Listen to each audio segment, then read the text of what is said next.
Hello everyone. Before we start, make sure to like and subscribe to the channel, and leave a comment with where you're from and what time you're watching. That way, YouTube will keep showing you stories just like this one. Now, let's begin. Okay, Reddit. I'm finally ready to share what happened in Asheville, Kentucky during the mid-80s. I was 12 years old in 1982. Living with my mom, Beverly, and stepdad, Thomas, in this sleepy coal mining town where nothing ever happened. Thomas worked the night shift at Blackwood Mine, coming home covered in coal dust every morning, while Mom ran the local post office, a job that made her the unofficial town gossip hub. Our house sat on Maple Street, third one from the corner, with a wraparound porch where I'd spend hours reading comic books and watching neighbors tend their gardens.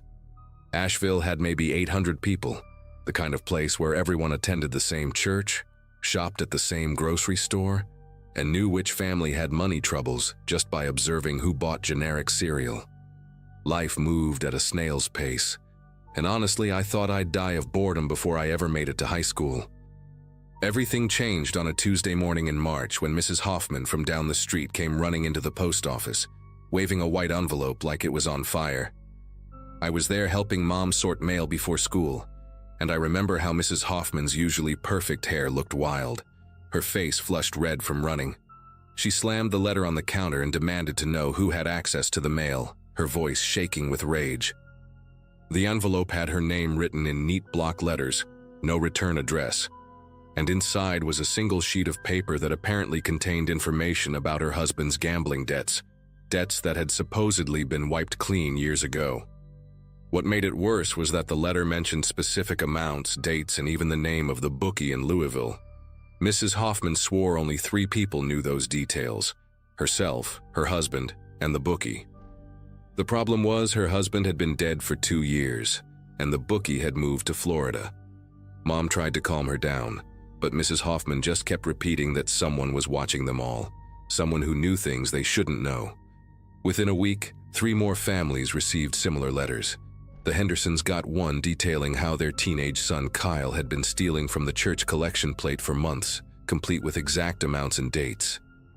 The Johnsons received a letter about how Mrs. Johnson had been having an affair with the married pharmacist 2 towns over, including details about a specific birthmark on the man's shoulder that only someone who'd seen him undressed would know.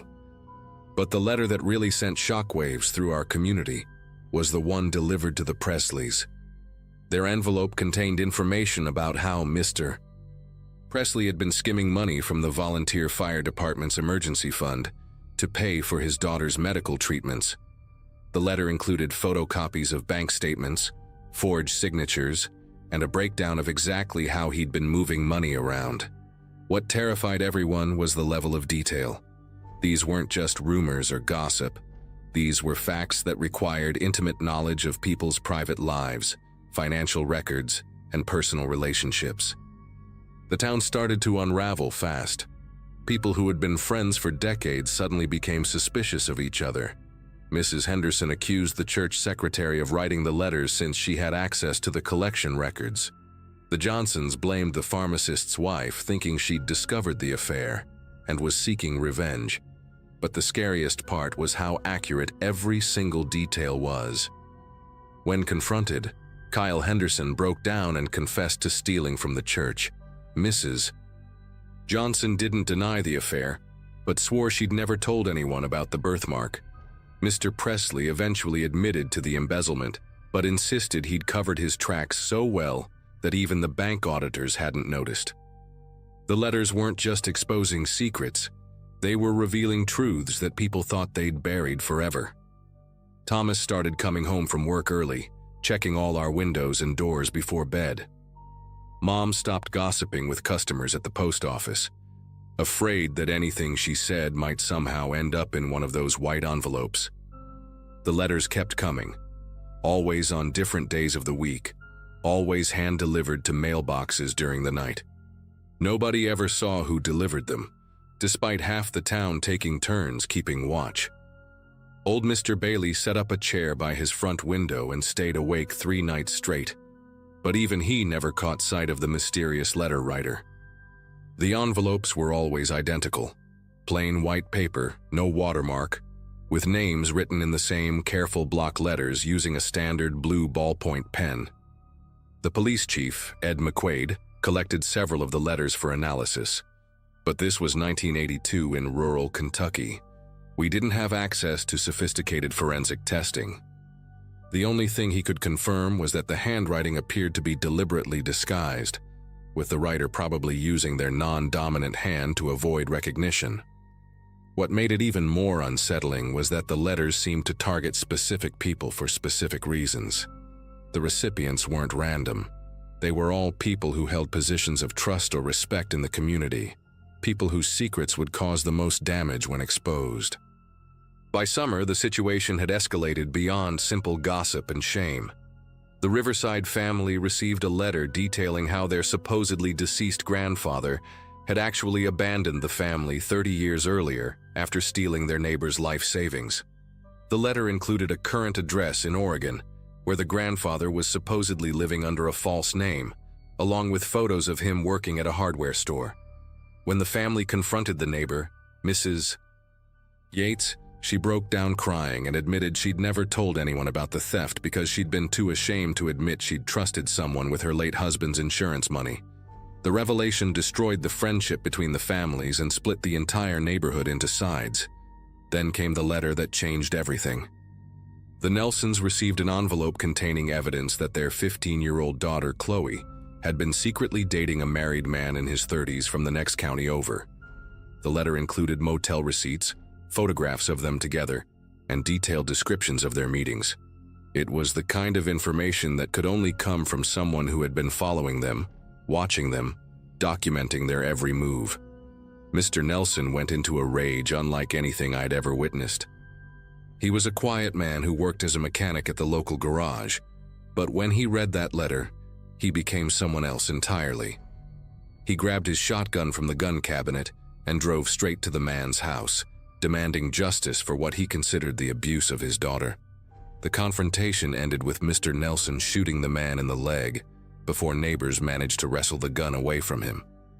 The whole incident could have been much worse, but it marked the point where the letters stopped being just a source of embarrassment and became genuinely dangerous.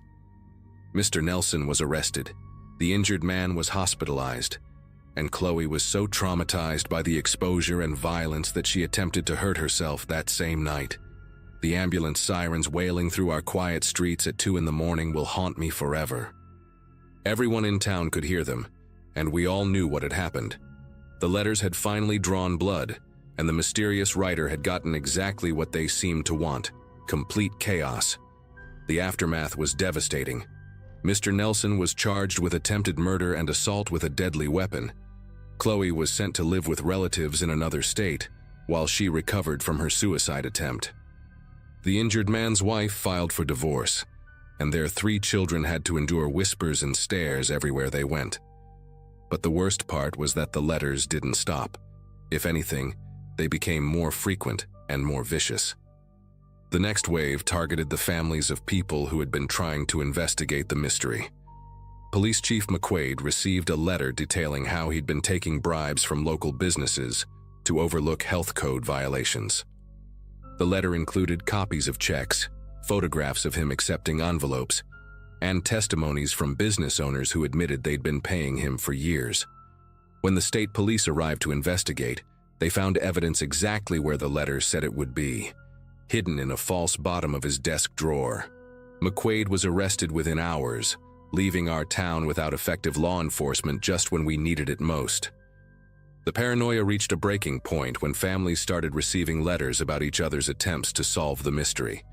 The Whitman family got a letter revealing that their neighbor, Mr. Torres, had been secretly recording their phone conversations using equipment he'd ordered from a spy catalog. Mr. Torres received a letter exposing how the Whitmans had been going through his trash every night, looking for clues about who might be writing the letters. It was like the mystery writer could see everything, hear everything, and knew exactly how to turn the entire community against itself. People stopped talking to their neighbors, started changing their locks, and began sleeping with weapons by their bedside. The local hardware store sold out of security cameras, deadbolts, and motion sensors within a week. But somehow, The letters kept finding their way into mailboxes, no matter how many precautions people took. The writer seemed to anticipate every security measure and adapt accordingly. Several families tried sleeping in shifts to watch their mailboxes, but they'd wake up to find letters that had been delivered during the few minutes when they'd dozed off. By late 1984, nearly half the town's population had moved away. The local school had to combine several grades because so many families had fled. Businesses closed because there weren't enough customers left, and the remaining residents lived in a state of constant fear and suspicion. The letters had evolved too. They were no longer just exposing old secrets, but began predicting future actions. The Grimm family received a letter warning them that their son would be caught stealing from the grocery store on a specific date and time. Sure enough, when that date arrived, their son was discovered shoplifting exactly as the letter had predicted. The Cooper family was told their teenage daughter would be found drinking alcohol behind the church on a particular Sunday afternoon. She was caught red-handed at the precise time mentioned in the letter. It was as if the writer wasn't just observing the town's secrets but was somehow orchestrating events, manipulating people into fulfilling the predictions. The psychological pressure was unbearable. People started questioning whether they were making their own choices or being controlled by someone who seemed to know their every thought and action.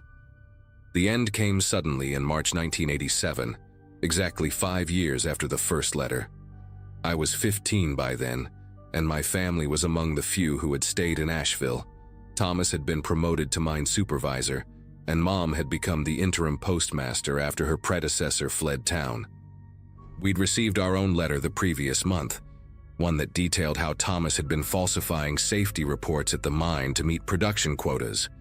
The letter was accurate, of course, and Thomas had confessed everything to Mom and the mine owners. He'd been taking shortcuts that could have gotten people killed, all because he was desperate to keep his job and support our family. The confession destroyed something between my parents, a trust that never fully recovered. But that final morning, something changed. Mom was sorting through the mail when she found an envelope addressed to the entire town. Inside was a single sheet of paper with just one line.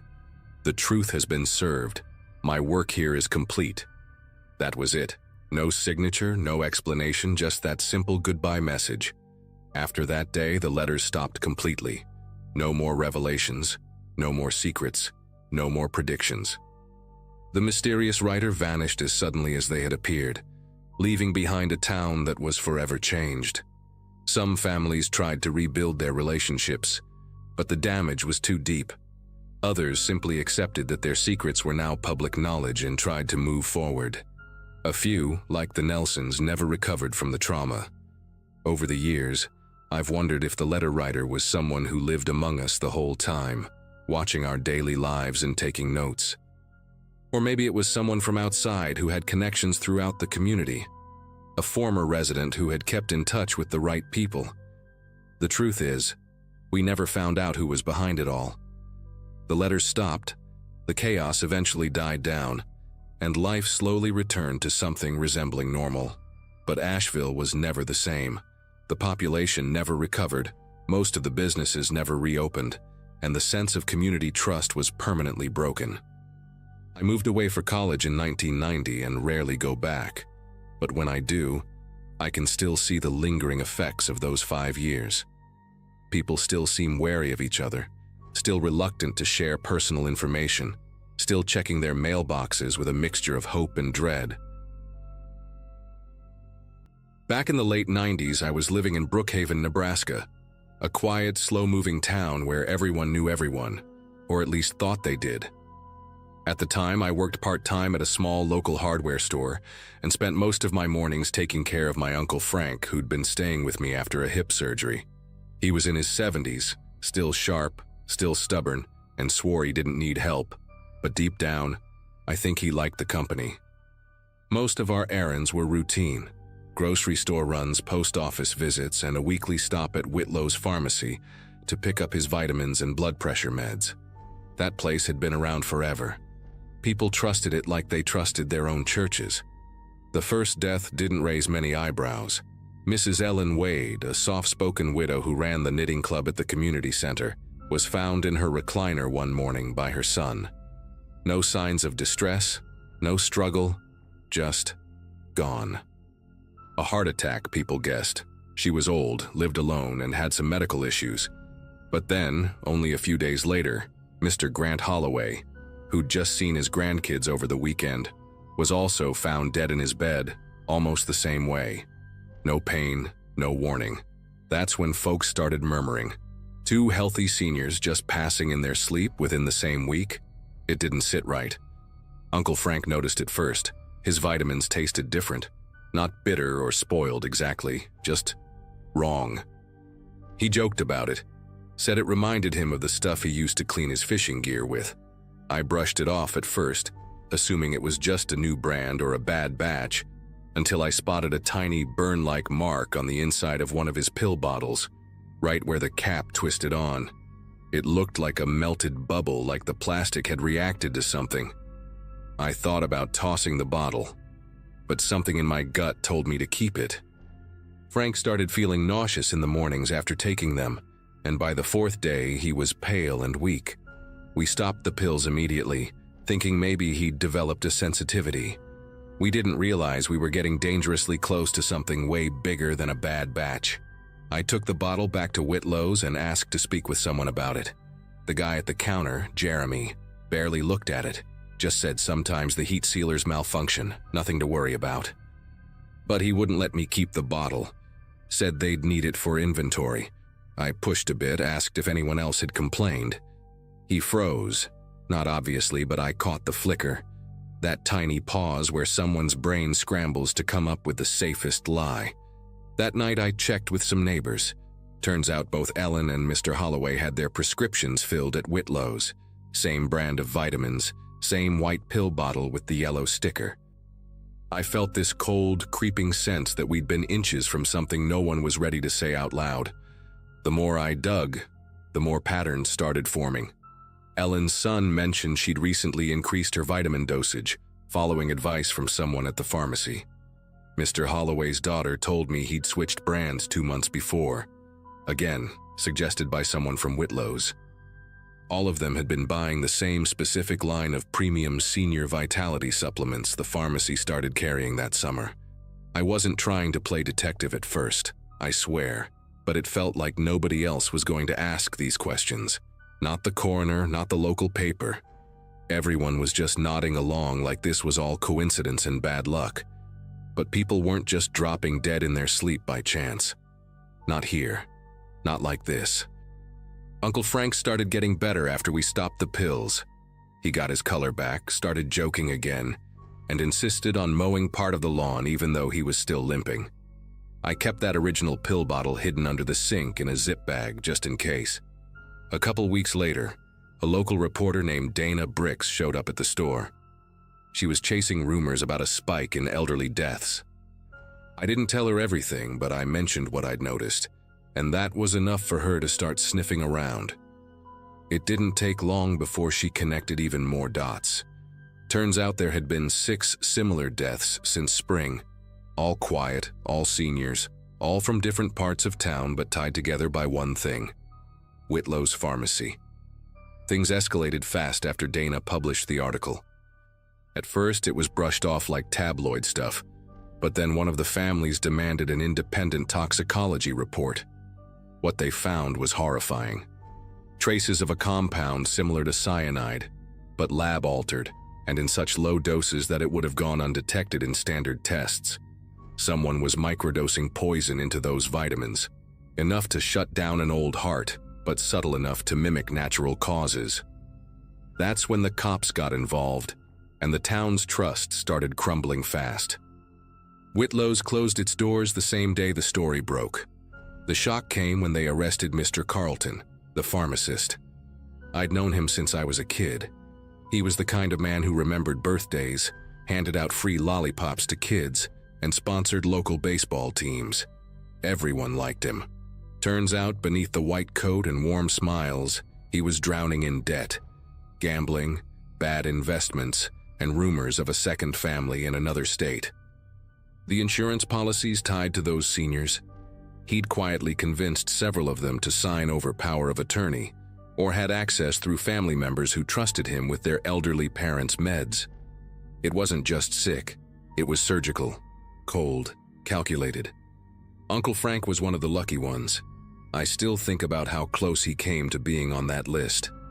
The investigators asked us for the remaining pills, and when they tested them, the same compound was found. Frank had unknowingly been taking small doses of poison for nearly 2 weeks. The doctors said, if we hadn't stopped when we did, his heart might not have handled it. That knowledge haunted me for months. I kept replaying all those mornings he said he felt weird or too tired to move. I brushed it off as age. Turns out it was something far darker crawling beneath the surface of our quiet routines. The trial was a circus. Carlton pleaded not guilty at first, but the evidence was airtight. Records showed manipulated inventory logs, tampered batch numbers, and even a personal notebook listing dosages tied to specific client names. That image, pages filled with names of real people, neighbors, friends, lined up like a checklist. I don't think I'll ever forget that. It wasn't just betrayal. It was a kind of evil I didn't think people were capable of. Not in a place like this. Not by someone we all trusted with our lives, quite literally. After all that, Whitlow's never reopened. The building sat boarded up for years until someone finally turned it into a pet grooming place. But no one talks about what it used to be. People in town got quieter, more guarded. It changed how we looked at each other. Frank eventually moved in with my cousin out west. Said he wanted to be closer to grandkids, but I knew part of it was just needing distance from everything that happened. I can't blame him. Every time I pass that corner where the pharmacy used to be, I feel like I'm looking at a stage where something terrible once played out behind a friendly curtain. I still don't understand how someone like Carlton could do what he did and smile through it. That's the part that keeps me up sometimes. Not the poison, not even the deaths, but how easily he lived among us while carrying that secret. He saw us every day, shook our hands, gave advice, and walked back into that little room behind the counter to plan another death.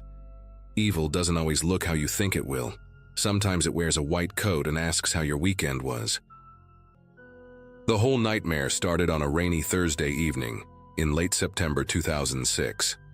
I'm Jason, and at the time I was 28, living in this quiet neighborhood called Magnolia Heights in Oxford, Mississippi. My wife Angela and I had bought our first house there about 3 years earlier, a modest 2-story colonial with a big oak tree in the front yard and a wraparound porch that made us feel like we'd finally made it as adults. I was managing construction projects for a local company.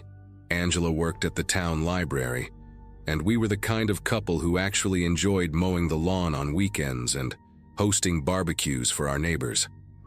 Life was predictable in the best possible way. We knew everyone on our street, from old Mr. Vincent who collected vintage cars, to the young family next door with twin toddlers who were constantly escaping their yard. Crime wasn't even on our radar. Hell, I left my truck unlocked half the time, and Angela would leave her purse on the passenger seat when she ran into the grocery store. Everything changed when I came home from work that evening around 7 p.m. As I turned onto our street, I immediately noticed something was wrong. Mrs. Patterson from 3 houses down was standing in her driveway, soaking wet from the rain, gesturing wildly at a police officer who was taking notes. Her garage door was wide open, and I could see boxes and tools scattered all over the concrete floor, like someone had ransacked the place. The cop car's red and blue lights were reflecting off the wet pavement, creating this eerie strobe effect that made the whole scene feel surreal. As I pulled into my driveway, Mrs. Patterson caught sight of me and came rushing over, her gray hair plastered to her head and her eyes wild with panic. "Jason, thank God you're here," she said, gripping my arm with both hands. "Someone broke into my garage in broad daylight. Took my husband's toolbox, the leaf blower, even the Christmas decorations from the back corner." The desperation in her voice was something I'd never heard before. This was a woman who usually complained about dandelions in her lawn, not someone who'd been violated in her own home. The officer, a young guy who looked like he'd rather be anywhere else, finished up his report and told Mrs. Patterson he'd file it with the others. Others? That's when I learned this was the fifth break-in on our street in the past 2 weeks. The Hendersons had their shed cleaned out, the Garcias lost their lawn equipment, and apparently someone had even broken into the Miller's house while they were at church on Sunday, making off with jewelry and electronics. The cop mentioned they had no leads, no witnesses, and frankly, limited resources to investigate what seemed like random property crimes. After he left, Mrs. Patterson and I stood there in the drizzle, both of us realizing our little bubble of safety had been completely shattered. She kept talking about how violated she felt, how she'd never sleep well again knowing someone had been in her space, touching her things. I tried to comfort her, but honestly, I was starting to feel pretty uneasy myself. When I got inside, Angela was already making dinner, humming along to the radio like nothing had happened. But when I told her about the break-ins, I watched her face change from carefree to genuinely worried in about 2 seconds. The next morning, I found a handwritten note in my mailbox that would change everything. It was from someone named Captain Mitchell Broussard, a recently retired sheriff who'd moved to our neighborhood about 6 months earlier. I'd seen him around, tall, silver-haired guy with the kind of commanding presence that made you automatically respect him. The note was written in neat, precise handwriting and explained that he'd been monitoring the situation with the recent break-ins and wanted to organize a neighborhood watch group. He was inviting everyone on our street to a meeting at his house that Saturday evening to discuss security measures and coordinate our response to what he called this escalating criminal activity. The way he wrote made it sound official and urgent, like we were dealing with something much more serious than some opportunistic thieves. There was something about his tone that made me feel like finally someone with real experience was taking charge of the situation. Angela read the note over my shoulder and immediately said we should go. She'd been jumpy ever since I told her about the break-ins, double-checking the locks and asking me to walk her to her car when she left for work. The idea of having a retired law enforcement officer organizing our neighborhood's response felt like exactly what we needed. Saturday evening came, and nearly every house on our street was represented at Captain Broussard's meeting. His house was immaculate, the kind of place where every book on the shelf was perfectly aligned, and you could probably eat off the garage floor. He'd set up folding chairs in his living room, had coffee and store-bought cookies laid out, and even prepared a small presentation with charts showing the locations and times of each break-in. The guy was thorough, I'll give him that. He stood at the front of the room in his crisp button-down shirt and spoke with the kind of authority that came from decades of law enforcement experience. "Folks, what we're dealing with here isn't random," he said, pointing to his hand-drawn map of our neighborhood. "These crimes show a pattern. Someone who knows our routines, who understands when houses are empty, who's been watching us." The way he said, "watching us," sent a chill through the room. Mrs. Patterson nodded vigorously, and I could see other neighbors exchanging worried glances. Captain Broussard explained that the police were understaffed and overwhelmed, but that we could take proactive steps to protect ourselves and each other. His plan was comprehensive and, honestly, impressive. He suggested we create a phone tree for immediate communication, establish regular patrol schedules where volunteers would walk the neighborhood at different times, and most importantly, share our daily routines with each other so we'd know when someone should be home versus when their house would be empty. He even proposed installing additional security lights and suggested we all invest in better locks and security systems. The retired captain volunteered to coordinate everything, saying his experience made him the logical choice to lead our efforts. He handed out sheets where we could write down our work schedules, when we typically went grocery shopping, our usual church times, and any upcoming vacations or trips.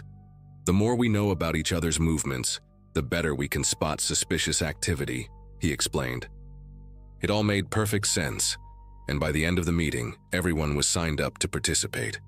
Angela squeezed my hand as we walked home, saying she finally felt like we were doing something concrete to protect ourselves. Captain Broussard had given us hope that we could take back control of our neighborhood, and for the first time since the break-ins started, I actually slept well that night. The Neighborhood Watch program launched the following week, and initially it seemed to be working perfectly. Captain Broussard was incredibly organized. He created laminated cards with everyone's contact information, established specific patrol routes, and even set up a communication system using walkie-talkies he'd somehow acquired.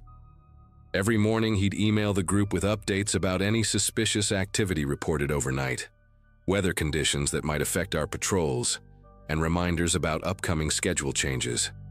The man was a machine when it came to organization. He knew when Mrs. Patterson went to her doctor appointments, when the Garcias worked late shifts, and when Mr. Vincent would be out of town visiting his daughter. He kept detailed logs of everything, which he said was crucial for identifying patterns and potential security gaps. The crazy part was that the break-ins completely stopped after we started the program. For 3 weeks, our neighborhood was quieter and safer than it had been in months. People were actually thanking Captain Broussard in the grocery store, and there was talk of expanding the program to include the streets adjacent to ours. Angela was sleeping better. I'd stopped checking the locks obsessively. And honestly, we all felt like we'd found the perfect solution to our problem. But then weird things started happening that didn't quite make sense. I was on patrol duty one evening around 9 p.m. when I noticed Captain Broussard's house was completely dark, which was unusual because he'd mentioned during that morning's email that he'd be home working on watch schedules. His car was in the driveway, but every window was black, and there was no glow from a television or computer screen. I figured maybe he'd gone to bed early, but something nagged at me about it. The next morning, he sent his usual update email, mentioning he'd spent the previous evening reviewing patrol logs and working on security improvements. When I casually mentioned during a conversation later that week that I'd noticed his house was dark during my patrol, he got this strange look on his face, just for a split second, before laughing it off and saying he'd probably been in his basement office with the blinds closed. It was such a minor thing, but it stuck with me because Captain Broussard was usually so precise about everything, and his explanations seemed almost rehearsed. Then Angela mentioned that she'd seen him at the grocery store on a day when he'd specifically told the group he'd be out of town visiting his sister. When she waved at him from across the parking lot, he seemed to quickly get in his car and drive away without acknowledging her, which was totally out of character for someone who usually went out of his way to chat with neighbors. The first real red flag came about a month into the program. I was getting home late from a job site, probably around 10:30 p.m., when I saw Captain Broussard walking down our street wearing all black clothes and carrying what looked like a small duffel bag. He was moving with purpose, not doing a casual patrol, and he was heading away from his house toward the end of our street where the newer families lived. The weird part was that according to our patrol schedule, he wasn't supposed to be on duty that night, and he'd never mentioned anything about doing additional solo patrols. I watched him from my truck for a few minutes, trying to figure out what he was doing, but he disappeared between two houses and I lost sight of him. The next morning, there was no mention of any late-night patrol activity in his usual email update, which was strange because he documented everything down to the smallest detail. When I brought it up during our weekly meeting, asking if we should coordinate late-night patrols better, he quickly dismissed it, saying he'd just been unable to sleep and decided to do a quick walk around the block. But his tone was defensive in a way I'd never heard before, and he immediately changed the subject to discussing new security light installations. A couple of other neighbors exchanged glances, and I could tell I wasn't the only one who thought his explanation sounded off. Then the break-ins started up again, but this time they were different, more targeted, more professional. The Hendersons got hit while they were at their daughter's wedding, an event that Captain Broussard definitely knew about because Mrs. Henderson had mentioned it during our last meeting and asked if someone could keep an extra eye on their house. The thieves knew exactly where to look for valuables, bypassing obvious items like the television, and instead taking jewelry from a hidden drawer in the bedroom and cash from a coffee can in the kitchen pantry. When the police investigated, they found no signs of forced entry, which meant whoever did it either had a key or was skilled enough to pick locks without leaving evidence. The timing was perfect too. The thieves struck during the exact window when the Hendersons were guaranteed to be away, almost like they'd had access to the detailed schedule information Captain Broussard had been collecting from all of us. During the emergency neighborhood meeting he called after the Henderson break-in, I watched his face carefully as he expressed outrage and concern about the escalating situation. He was saying all the right things, but there was something performative about his anger, like he was putting on a show rather than genuinely feeling violated on behalf of our neighbors. The way he kept pushing for more detailed schedule information from everyone, claiming we needed to be even more thorough about tracking our movements, started to feel less like security and more like surveillance. The truth came crashing down on a cold February morning when I was running late for work and forgot my lunch on the kitchen counter. I'd made it about halfway to the job site when I realized and had to turn around. As I pulled back onto our street, I saw Captain Broussard's car parked in the Vincentis' driveway, and I knew for a fact they were supposed to be in Atlanta visiting their son because he'd specifically mentioned it during our last phone tree check-in. My heart started pounding as I parked a few houses down and watched through my windshield. Captain Broussard was walking casually from their backyard toward his car, carrying a small bag and acting like he belonged there. When he saw my truck, he waved cheerfully and approached my window with that same confident smile he always wore during our meetings. "Just doing a security check on the Vincenti place," he said, but his explanation felt hollow and rushed. "Making sure everything looks secure while they're out of town." The way he kept glancing back at their house and the nervous energy radiating from him told a completely different story. I nodded and smiled, but as soon as he drove away, I called the police from my cell phone. The officer who responded found clear evidence of break-in tools in Captain Broussard's car during the traffic stop, along with items that had been reported stolen from various neighborhood break-ins over the past several months. The whole sick scheme unraveled within hours. Captain Broussard had been using our neighborhood watch as the perfect cover for his crimes, exploiting our trust and the detailed information we'd voluntarily given him about our schedules and security vulnerabilities. He'd studied our routines with the precision of a professional investigator, then used his law enforcement background to execute break-ins that left minimal evidence. The police found a detailed notebook in his house containing maps of every home on our street, lists of our work schedules, vacation plans, and even notes about where people kept spare keys or which windows might be easier to access. He'd been the fox guarding the henhouse, and we'd handed him everything he needed to rob us blind. The scariest part was how methodical he'd been. The early break-ins before he organized the watch group were just reconnaissance missions to establish a pattern of crime that would justify his neighborhood security efforts. Once he had our complete trust and detailed information about our lives, he could strike with surgical precision, knowing exactly when homes would be empty and what was worth stealing. During his confession, he admitted to orchestrating 8 different break-ins over a 4-month period, using our own fear and desire for safety as the perfect cover for his operation.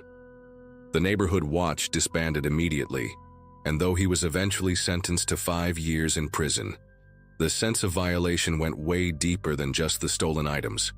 He'd weaponized our community spirit and turned our desire to protect each other into the very thing that made us vulnerable. Mercer, Oklahoma in 1995 was the kind of place where folks still measured time by harvest seasons and church bells. I was 24 that summer, fresh out of college with a teaching degree, and had just moved back home to help my aging parents run our small hardware store on Main Street. The town had maybe 800 people on a good day, the kind of place where everyone waved at each other and left their doors unlocked.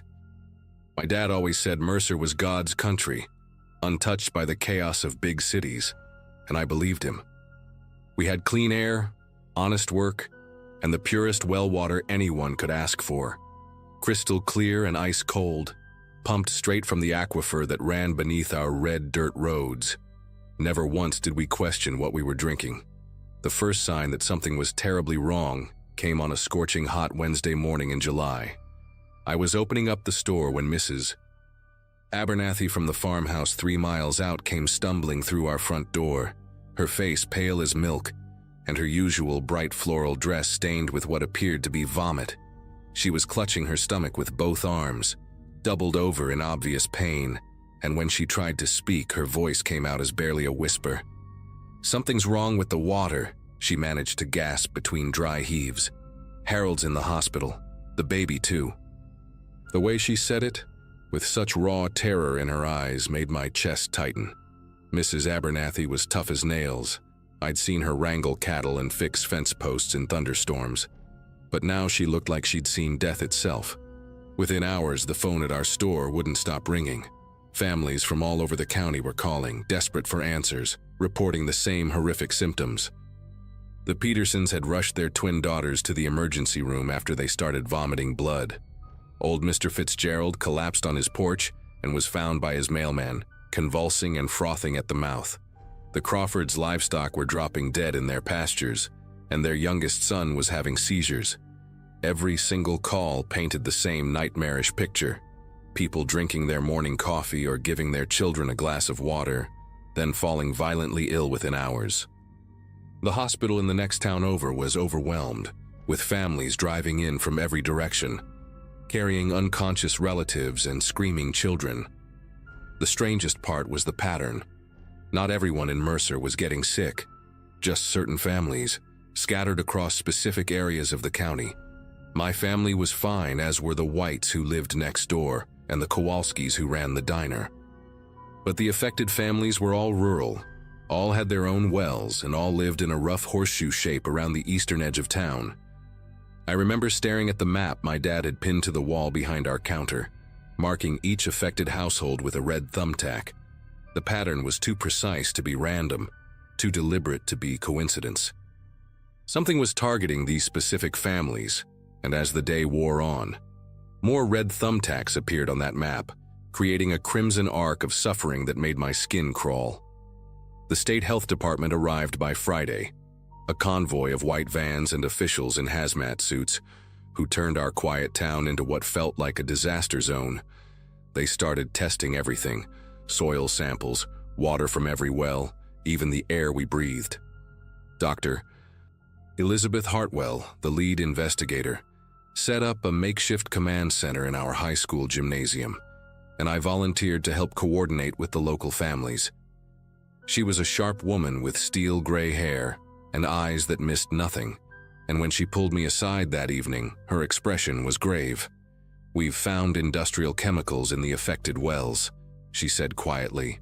"Trichloroethylene, benzene, heavy metals, stuff that shouldn't exist anywhere near a residential area.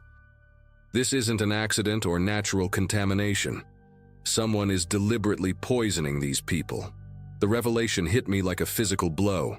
Someone in our community, someone we knew, someone we trusted, was systematically poisoning their neighbors.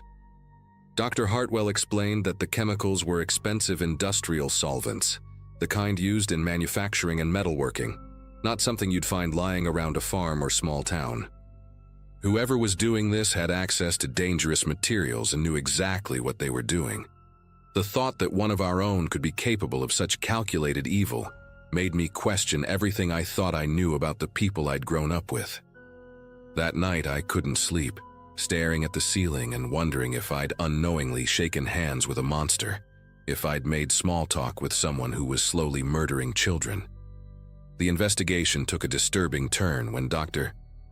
Hartwell's team discovered that the contamination wasn't random. It was surgical. Each affected well had been deliberately accessed, with tiny holes drilled near the wellheads and carefully concealed. The perpetrator had used a specialized drill bit, the kind used for precision work, and had somehow managed to inject the chemicals directly into the water supply without leaving obvious traces. This wasn't the work of some deranged amateur. This was planned, methodical, and executed with frightening expertise. The FBI was called in, and suddenly our little town was crawling with federal agents asking questions about everyone and everything. They set up surveillance equipment, conducted interviews, and started building profiles of every resident who might have the knowledge and means to carry out such an attack. What made it even more terrifying was the timeline. The contamination had been happening for weeks, maybe months, before anyone got sick enough to notice. The chemicals were being introduced in small doses, building up in people's systems gradually until they reached toxic levels. Some of the victims, particularly the elderly and children, were showing signs of permanent organ damage. Little Amy Peterson, who was only 7, had developed kidney problems that doctors said might never fully heal. The monster doing this wasn't just trying to make people sick. They were slowly, methodically destroying lives, families, and futures. The calculated cruelty of it all was almost impossible to comprehend, and I found myself studying the faces of everyone I met, wondering if they could be capable of such inhuman behavior. The breakthrough came on a rainy Monday morning when Agent Rebecca Stone knocked on our store door before we'd even opened. She was a compact woman with intense green eyes and a no-nonsense attitude that reminded me of my high school principal. "We need to talk about land ownership in this area," she said, spreading out a detailed survey map on our counter. "All the affected properties have something in common.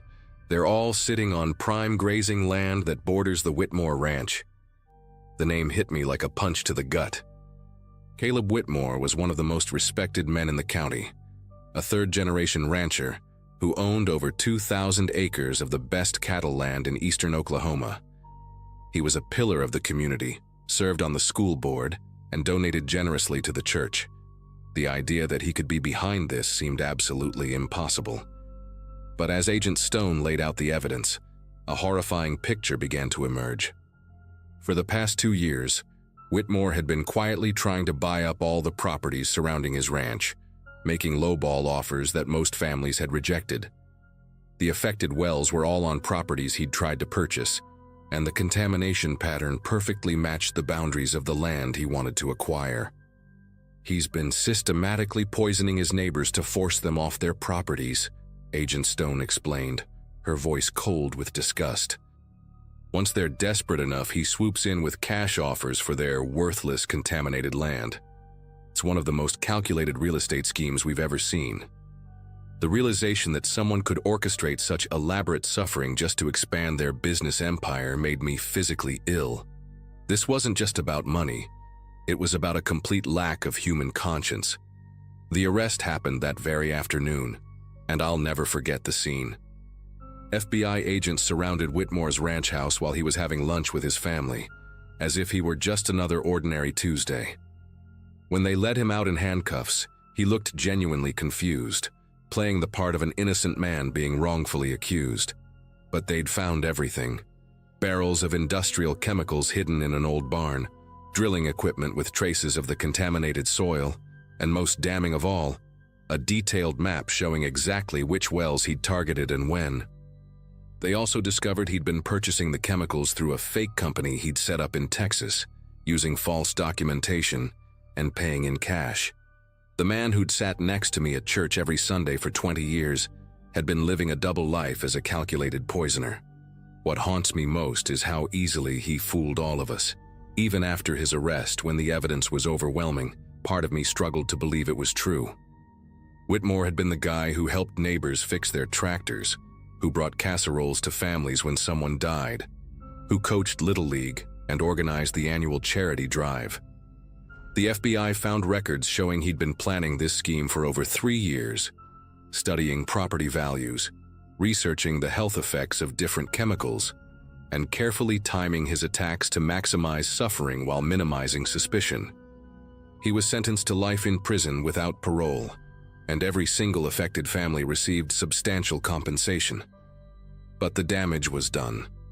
Several people never fully recovered, and our community never felt the same. Trust, once broken on such a fundamental level, leaves scars that never completely heal. Even now, almost 30 years later, I still test my water regularly, and I still wonder about the people I thought I knew. Pine Valley, Idaho has always been the kind of town where secrets don't stay buried long.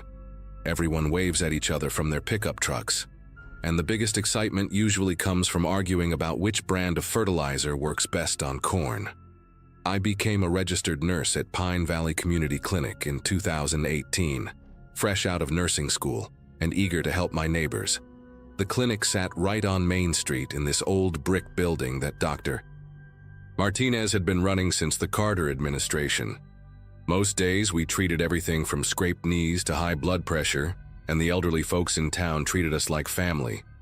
Mrs. Rodriguez would bring us homemade cookies every Thursday, and old Mr. Stevens always asked about my mom's garden. It felt like the perfect place to build a career, until October 2023 changed everything I thought I knew about healing people. The trouble started with Diane Walsh, our head medical assistant who'd been there for almost 20 years. She was this soft-spoken woman in her 50s, with graying hair always pulled back in a neat bun, and these wire-rimmed glasses that made her look like everyone's favorite librarian. Diane knew every patient's medication history by heart, could draw blood from the most difficult veins, and had this gentle way of talking to scared kids that made them stop crying instantly. Dr. Martinez trusted her completely. She basically ran the day-to-day operations while he focused on diagnoses and treatment plans. All the elderly patients adored her because she'd sit with them during procedures, holding their hands and telling them stories about her grandchildren. If I had to pick the most caring person I'd ever met, Diane would have been at the top of that list, which is why what happened next still gives me nightmares. The first sign that something was wrong came on a Thursday morning in late October. I walked into the clinic around 7 a.m. to prep for our early appointments and found Diane already there, sitting in the break room with her coffee mug clutched between both hands. Her eyes were red-rimmed and puffy, like she'd been crying, and she had this 1,000-yard stare that made my chest tighten. When I asked if she was okay, she just mumbled something about having a rough night and shuffled off to start her morning routine. That wasn't like her at all. Diane was usually the first one to crack jokes and ask about everyone's weekend plans. But lately, she'd been quieter, more withdrawn. I chalked it up to stress from her husband's recent cancer diagnosis, but deep down, something felt different about her energy. She moved through the clinic like she was carrying the weight of the world on her shoulders, and every time she thought no one was watching, her face would crumple into this expression of pure exhaustion. The real alarm bells started ringing when we lost 3 elderly patients in just 2 weeks. Now, Pine Valley had its share of folks in their 80s and 90s, so death wasn't exactly unusual, but these cases were different. Each one had been relatively stable when they came in for routine checkups, and each one passed away peacefully in their sleep within 48 hours of visiting our clinic. Mr. Grayson, who'd been managing his diabetes just fine, died on a Monday night. Mrs. Chen, who came in complaining about joint pain, passed away Wednesday evening. Then there was old Pete Murphy, who'd been joking about outliving his third wife just days before he died quietly in his recliner. Their families were devastated, but grateful that their loved ones hadn't suffered. They all described the same thing. Their family members had seemed unusually calm and sleepy after their appointments, then simply never woke up the next morning. Dr. Martinez kept saying it was just one of those sad coincidences, but I couldn't shake the feeling that something was terribly wrong. What made everything worse was watching Diane's behavior become increasingly erratic. She'd started volunteering to handle all the medication preparations for our elderly patients, insisting that she wanted to take some burden off everyone else. During appointments, she'd disappear into the supply closet for unusually long periods, and when she emerged, she'd have this strange, almost serene expression on her face. I noticed she'd begun staying late after we closed, claiming she needed to organize patient files. But whenever I offered to help, she'd quickly decline and practically push me toward the door. The most unsettling part was how she'd started talking about our elderly patients differently. Instead of her usual warm, grandmotherly concern, she'd make these odd comments about how tired they looked, or how they seemed to be suffering more than they let on. When I mentioned that Mrs. Chen had seemed pretty cheerful during her last visit, Diane just shook her head and said something about people hiding their pain to protect their families. Her whole demeanor had shifted from nurturing to something that felt almost predatory, though I couldn't put my finger on why. The breaking point came on a Friday afternoon when I accidentally walked in on Diane preparing medications in the supply room. She was hunched over a small glass vial, using a syringe to draw up what looked like a clear liquid, definitely not any of the standard medications we typically administered. When she heard me come in, she jumped like she'd been electrocuted and quickly shoved the vial into her pocket. Her face went completely white, and she started stammering about needing to double-check dosages for Mr. Williamson's blood pressure medication. But here's the thing. Mr. Williamson was scheduled for a routine physical, not any kind of injection or IV treatment. I asked her directly what was in the vial, and she gave me this long, rambling explanation about preparing emergency medications, just in case, but her voice was shaking and she wouldn't make eye contact. After she left the room, I checked our medication inventory and found that we were missing several vials of midazolam, a powerful sedative that, in high doses, could easily stop someone's breathing. That's when the horrible truth started clicking into place, and I realized I might be working alongside a killer. I spent the entire weekend in a panic, trying to figure out what to do with this information. Part of me wanted to believe I was jumping to conclusions. After all, this was Diane, the woman who'd taught me how to properly comfort grieving families and who still sent birthday cards to former patients. But the evidence was becoming impossible to ignore. I started going through our recent patient files, cross-referencing the elderly patients who died with their appointment times, and discovered a chilling pattern. Every single one of them had been scheduled for late afternoon appointments when most of the staff had already gone home, leaving just Diane and Dr. Martinez in the building. More disturbing was the fact that all of these patients had received vitamin B12 injections, according to their charts, something that wasn't part of their usual treatment plans. When I called their families to offer condolences, several mentioned that their loved ones had seemed unusually drowsy and peaceful after their appointments, describing them as ready to go and at peace with everything. The picture that emerged was absolutely terrifying. Diane had been systematically identifying patients she believed were suffering, then administering lethal doses of sedatives under the guise of routine care. The confrontation happened on Monday morning when I couldn't stand the weight of my suspicions anymore. I arrived early and found Diane already preparing for the day, methodically laying out supplies with that same eerie calm she'd been displaying for weeks. I told her I knew what she'd been doing, and instead of denying it or acting shocked, she just sat down heavily in her chair and started crying. Through her tears, she confessed everything, how she'd been watching these elderly patients struggle with pain and illness, how their families seemed so exhausted from caregiving, and how she'd convinced herself that she was performing acts of mercy. She kept repeating that she was helping them find peace, and that she couldn't bear to watch them suffer anymore. The most chilling part was when she described the process, how she'd wait until Dr. Martinez was busy with other patients, then administer the midazolam injections while holding their hands and whispering that everything would be okay. She genuinely believed she was being compassionate, and the complete disconnect between her intentions and her actions made my skin crawl. Here was someone I'd trusted completely, someone who'd taught me about patient care, and she'd been playing God with people's lives while convincing herself she was saving them. What happened next was the hardest thing I've ever had to do in my entire life. I told Diane that I had to report what she'd confessed, and she just nodded like she'd been expecting it. She didn't beg me to keep quiet or try to justify her actions further. She just sat there looking utterly defeated, like all the fight had drained out of her. When I called the police, my voice was shaking so badly that the dispatcher had to ask me to repeat myself 3 times. Within an hour, our quiet little clinic was swarming with investigators, and Diane was being led away in handcuffs while news crews gathered outside. The whole thing felt surreal. Just that morning, she'd been preparing to help patients, and by noon she was being charged with multiple counts of murder. Dr. Martinez was absolutely devastated when he found out. He kept saying he should have noticed something, but honestly, Diane had been so careful that even someone paying close attention might have missed the signs. The families of the deceased patients were torn between grief and anger.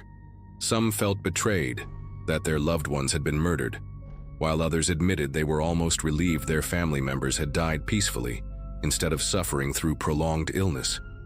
The investigation revealed that Diane had killed at least 7 elderly patients over the course of 3 months, all with overdoses of midazolam administered during routine appointments.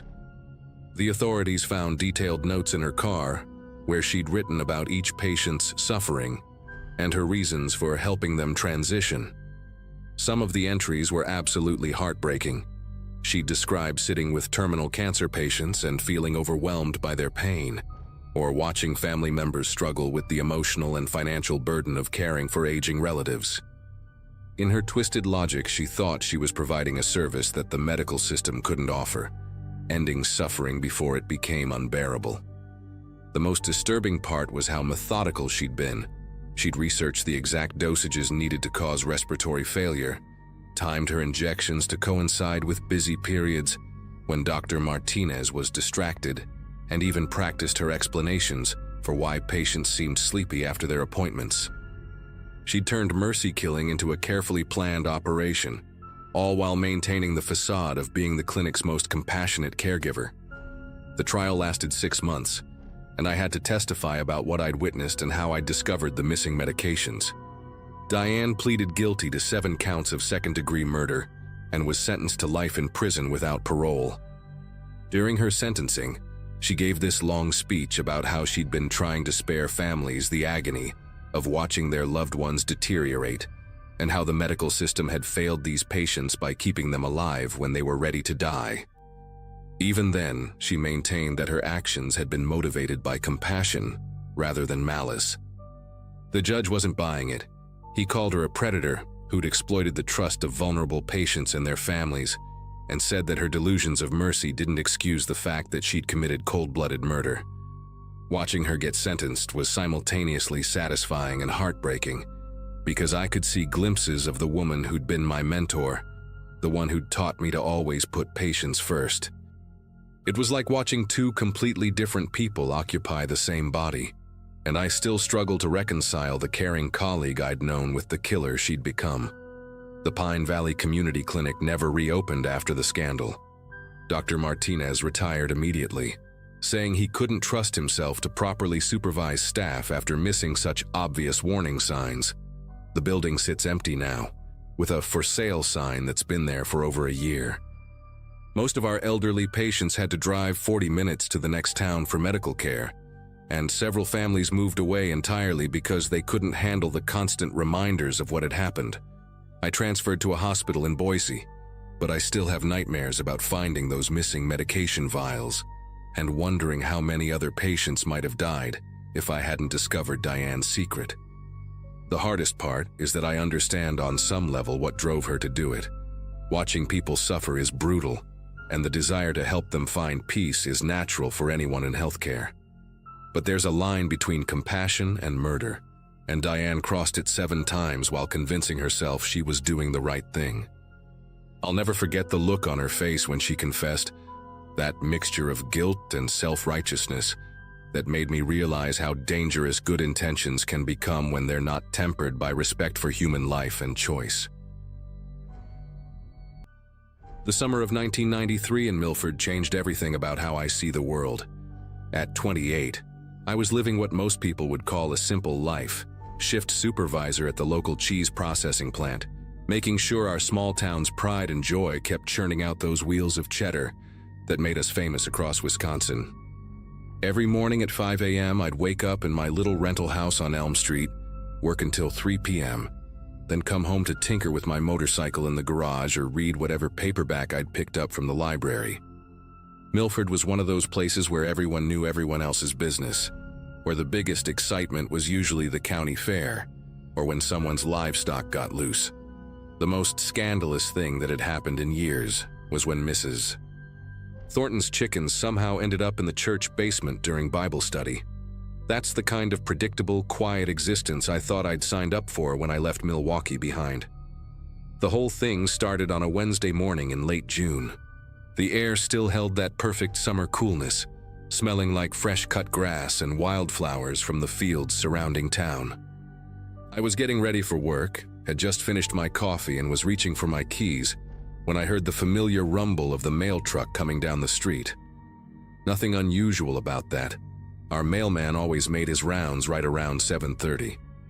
But when I stepped outside to grab the mail before heading to the plant, there was something different in my box alongside the usual bills and grocery store circulars. A plain manila envelope with no return address, just my name written in block letters across the front. The handwriting was neat, almost mechanical, like someone had taken great care to make sure every letter was perfectly formed. Inside that envelope was a cassette tape, the kind you'd buy at any drugstore with a white label that simply read, "Listen." I almost threw the thing away, figured it was some kind of prank or maybe a local band trying to get their music heard. But curiosity got the better of me, and I decided to pop it into my old boombox when I got home from work that evening. The first few seconds were just static, that familiar hiss you get from cheap recording equipment. Then I heard voices, 2 voices actually, having what sounded like a private conversation. At first I thought maybe someone had accidentally recorded over a blank tape, caught some radio show or TV program. But as I kept listening, the voices became clearer, more distinct. One was a woman's voice, soft and concerned, asking about doctor appointments and medication schedules. The other was an elderly man, his voice shaky and tired, talking about his arthritis acting up and how he'd been having trouble sleeping. The conversation was so mundane, so personal that it felt wrong to be listening. But then the woman said something that made my spine tingle. "Dad, I wish you'd let me move that old radio from your bedroom. It's been acting up lately, making weird noises at night." The tape continued for another 10 minutes, capturing what was obviously a private conversation between a daughter and her elderly father. They talked about grocery shopping, his physical therapy appointments, and whether he needed help with his medication. Normal, everyday stuff that families discuss behind closed doors. But hearing it played back on this anonymous tape felt deeply invasive, like I was eavesdropping on something sacred. The quality was surprisingly good too, not like someone had held a tape recorder up to a window, but crisp and clear, as if the microphone had been right there in the room with them. When the tape finally ended, I sat there staring at the boombox, trying to make sense of what I'd just heard. Who would record such a private conversation? And more importantly, why would they send it to me? I didn't recognize the voices, though something about the woman's tone reminded me of someone I might have met around town. The whole thing left me with an uneasy feeling that I couldn't quite shake, like I'd accidentally stumbled into something I wasn't supposed to know about. The next morning at work, I couldn't concentrate on anything. While checking the production line, my mind kept wandering back to that tape. During my lunch break, I found myself talking to Carl, one of the older guys who'd lived in Milford his whole life. I didn't mention the tape directly, just asked him if he'd heard about anything strange happening around town lately. Carl scratched his graying beard and said that his neighbor, Mrs. Henley, had been acting paranoid recently, claiming someone was watching her house. He also mentioned that the Webbers down on Main Street had been arguing more than usual, loud enough that people walking by could hear them from the sidewalk. At the time, I thought it was just typical small-town gossip, but now I wonder if those arguments were happening because they'd received their own mysterious tapes. The more I thought about it, the more convinced I became that I wasn't the only one who'd gotten an unwanted delivery. There was something systematic about the whole thing, too organized to be a random prank. That evening, I decided to take a walk around the neighborhood, hoping to clear my head and maybe spot something unusual. Milford had always been the kind of place where people left their windows open on summer nights, where you could hear the faint sounds of dinner conversations and television shows drifting from house to house. But as I walked past the familiar homes on Elm Street, I started paying attention to details I'd never noticed before. The Sandersons had a new ceramic garden gnome sitting by their front porch, one of those kitschy things you'd find at a garage sale or flea market. The Mitchells had recently hung a decorative wind chime near their kitchen window, and I could see through the glass that they were having dinner at their small table. Mrs. Carmichael's house had a new wooden birdhouse mounted on her fence post, painted bright blue with yellow trim. All of these were innocent enough decorations, the kind of things people pick up to brighten their yards. But seeing them all together, clustered in the same few blocks, made me realize that a lot of folks had been shopping at the same places recently. The monthly flea market at the community center had been particularly busy this summer, with vendors bringing in all sorts of household items and garden decorations. Friday morning brought another tape. This one was different. Instead of one conversation, it contained fragments of multiple recordings, like someone had spliced together bits and pieces from different homes. I heard a man complaining about his boss while doing dishes, a woman on the phone with her sister discussing her husband's drinking problem, and even what sounded like a couple having an intimate conversation in their bedroom. The audio quality was consistently excellent across all the recordings, with that same crisp clarity that suggested professional equipment. But what really disturbed me was recognizing one of the voices. It was Janet from the post office, talking to someone about her daughter's college tuition payments. I'd stood behind Janet in line at the grocery store just last week, and her distinctive laugh was unmistakable. The realization hit me like a physical blow. These weren't random strangers, these were my neighbors, people I saw every day around town. Someone was systematically recording private conversations in homes throughout Milford, and they were distributing the evidence like some sick form of entertainment. That afternoon, I couldn't take it anymore. I drove straight to the sheriff's office, clutching both tapes in a paper bag. Sheriff Morrison was a decent guy, someone I'd shared a few beers with at the annual firefighters fundraiser, but when I tried to explain what I'd found, he looked at me like I'd lost my mind. He listened to about 30 seconds of the first tape, then handed it back with a shrug. "Could be anybody, Tom," he said, leaning back in his chair. "Maybe someone's got a police scanner picking up phone conversations. Or maybe it's just actors, people making up stories for some kind of radio show project." I tried to argue that these were real conversations, that I'd recognized Janet's voice, but he wasn't buying it. The sheriff's attitude was frustrating, but not entirely surprising. Milford was the kind of place where serious crimes just didn't happen, where the biggest law enforcement challenge was usually breaking up fights at the tavern on Saturday nights. He promised to look into it if I brought him something more concrete, but I could tell he thought I was wasting his time. Walking out of that office, I realized I was on my own with this mystery.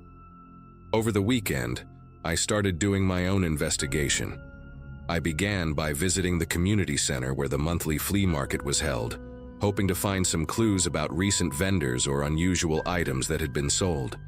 The center's volunteer coordinator, an elderly woman named Doris, was surprisingly helpful when I explained that I was looking for information about decorative items and household goods. She pulled out a thick binder filled with vendor registration forms and receipts from the past few months. As we flipped through the pages, one name kept appearing repeatedly: Hartley Electronics and Collectibles.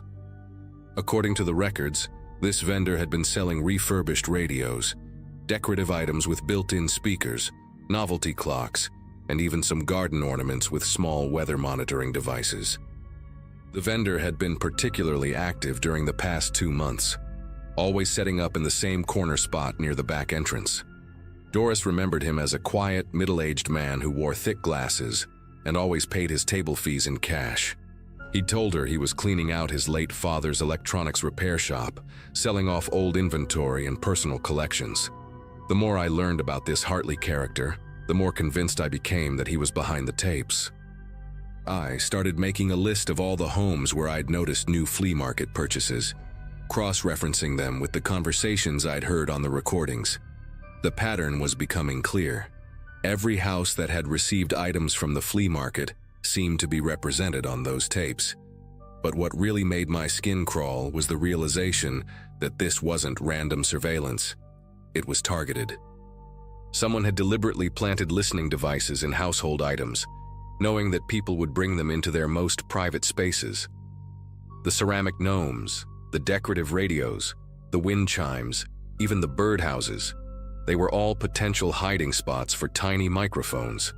I spent Sunday afternoon walking through my neighborhood again, this time with a notebook, documenting every new decoration or household item I could spot. The evidence was overwhelming. At least 24 homes had purchased items from the flea market in recent months, and I was willing to bet that every single one of those families had received their own anonymous tapes. Monday morning, I decided to take matters into my own hands. I called in sick to work and drove to the addresses listed on Hartley's vendor registration forms.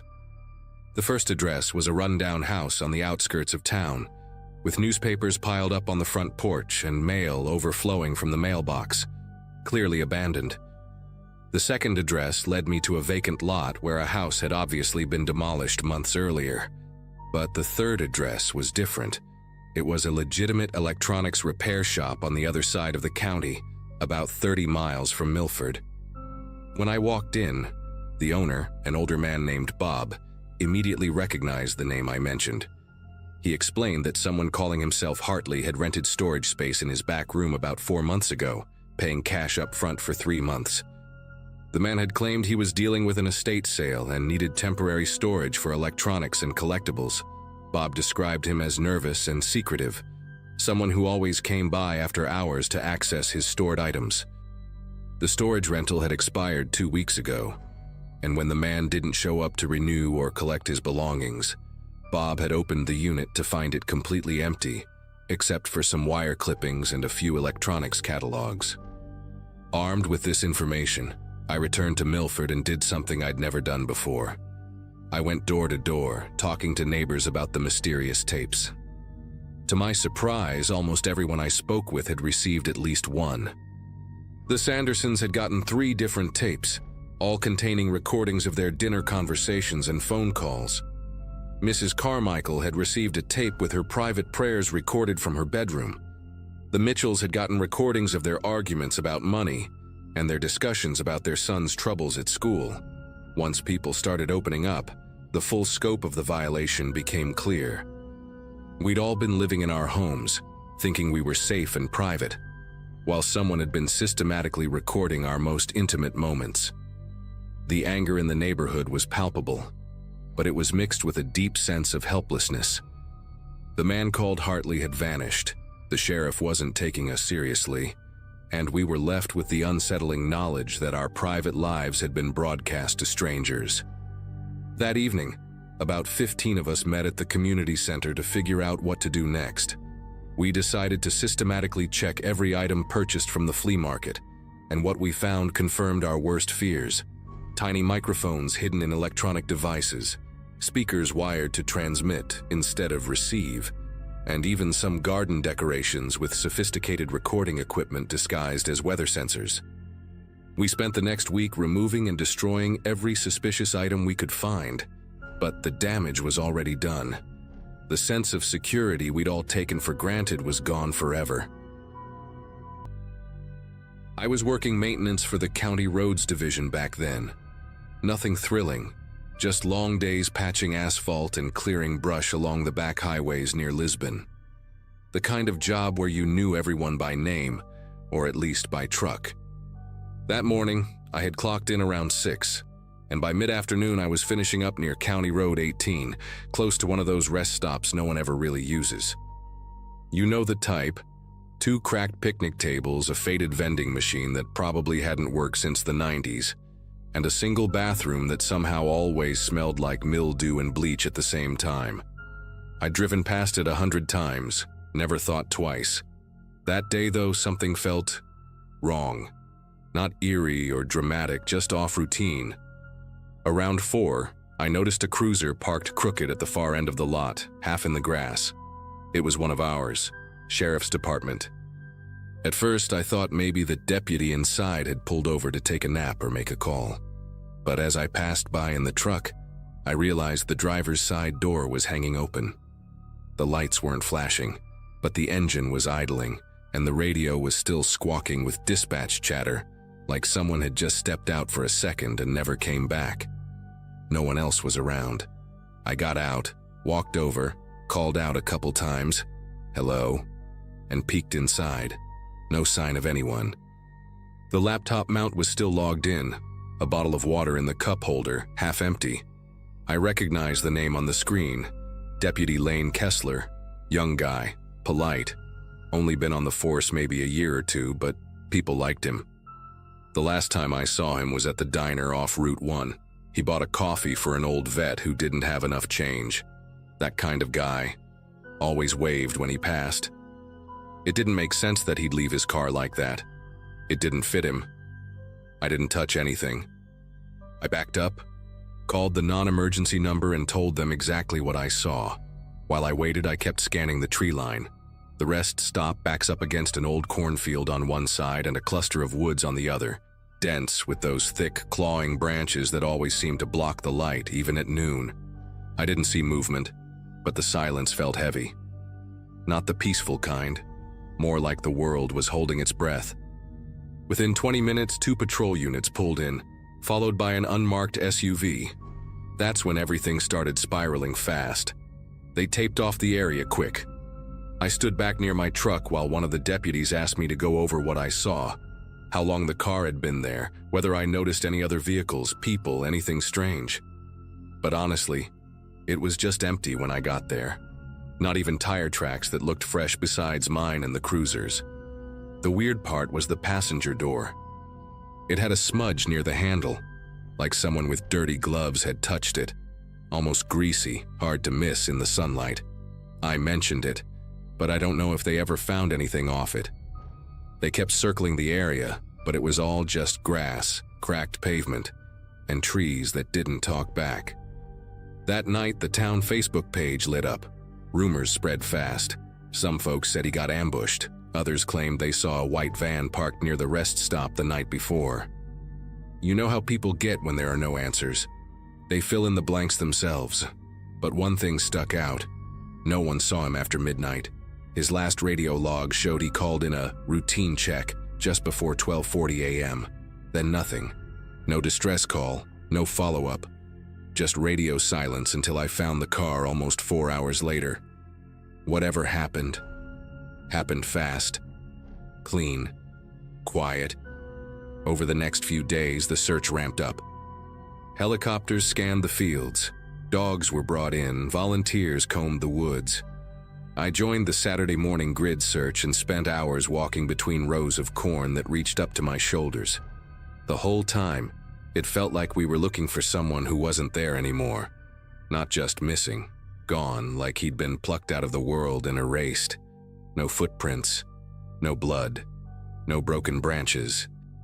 But some of the guys whispered about a clearing deeper in the woods, one that wasn't marked on any of the maps. They said it looked like people had been gathering there. By the time Monday rolled around, the sheriff's department had shifted their tone. It wasn't a missing persons case anymore. They brought in federal agents and we stopped getting updates. But word travels. One of my buddies from county road crew, Brent, said he'd seen trucks pulling off that exit late at night for months. Box trucks, no markings.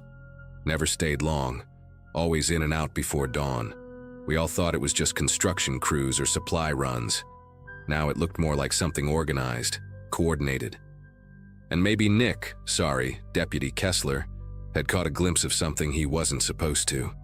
A week after the disappearance, a farmer named Len Harbin found a jacket buried under a pile of brush near the south fence of his property, about 2 miles from the rest stop, not visible from the road. It was standard sheriff's issue, name tag still attached. They never said it publicly, but word was there was blood on the collar. That's when everything locked down even more. Len said unmarked trucks showed up that same afternoon, and by evening, the brush was cleared. The soil was tested and a huge section of his land was marked off. He told me later that they'd found tire impressions leading into a dirt trail he didn't even know existed, like it had been used and covered again. Deputy Kessler's body was never found, not officially. But about a month after everything settled down, I got a message on Facebook from someone I didn't know. No profile picture, no mutual friends. Just a short message. He did the right thing. Don't talk to anyone else about that day. I'll be honest, I didn't sleep that night. I deleted the message, logged off, and didn't bring it up again until now. Maybe I should have gone to someone with it, but part of me figured they already knew. Whoever they are. Eventually, the department held a memorial for him. Full honors. His mom spoke. The whole town showed up, lining Main Street in silence while the cruisers rolled by, lights spinning slowly. I stood near the back and watched, but I couldn't stop thinking about that cruiser sitting there with the door open, like he'd stepped out just for a second.